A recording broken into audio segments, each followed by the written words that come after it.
guys, gumagawa si Yaya ng fried scrambled egg with mushroom. So yan, tinatadtad lahat ni Yaya ng maliliit bago niya lutuin with egg. So kailangan pinong-pino siya. Yan. Ilang mushroom to? 8. 8 maliliit. So, ito, 8 maliliit na mushroom. Siya, from where? Anong mushroom yan? Shitake. Shitake mushroom. So, if you know what is shitake mushroom, sandali, kuhanin ko. Ito yung brand ng mushroom na ginagawa namin. Napakasarap niya. Promise. Try nyo siya. 8 pieces of shitake mushroom. It's very healthy.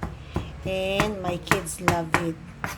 Very healthy and very easy to cook. Promise. Masarap siya. Ito na siya. Maliliit na gayat na ano na ni Malin. Okay, we're gonna put some egg. And fry it up. Oh. Fry it. Yan na. 3 eggs. Yeah, 3 eggs. Put a little bit salt on the eggs. And you have to scramble it. Yun ang kanyang secret ingredient. That's a secret ingredient. Yes, it's Yaya's secret ingredient. Secret ingredient. Another secret ingredient. What is that, Yaya? Oyster. Oyster sauce. Yes. Wow, it looks like soya sauce.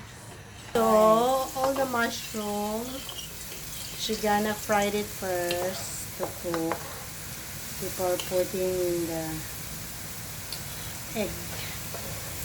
Oh, Ayan that's siya. Diba? siya. This is the little chef. Want to learn. See, Yaya beating the egg. Mix everything. And she gonna put it inside the mushroom.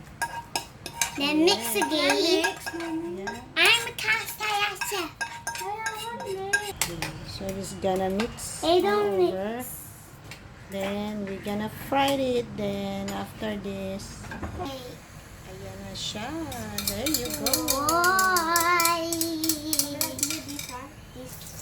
Then you just cover it up. Then we wait until Small ang fire. small fire. Ako na.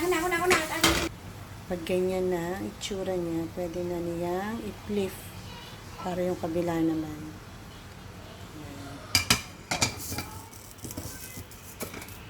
Almost how many minutes yun? Yan, you see? So, yung kabila naman, the other side. Wow! So, around 7 to 8 minutes siya. Then, it's done! It's very nice, guys. Try nyo siya. Napaka-healthy. Tapos, gagayatin mo na parang pizza siya. It's very nice. You can dip in sa mayonnaise, sa tartar sauce, o kaya naman sa ketchup. So, usually, ang kids, gusto nila is ketchup. I-dip nila sa ketchup. Wow. It's really very healthy, very nice. And sulit, kasi all-in-one na siya. Masarap siya. Oh, that's it. Next time ulit, guys. See you. Share you some more, okay? Bye!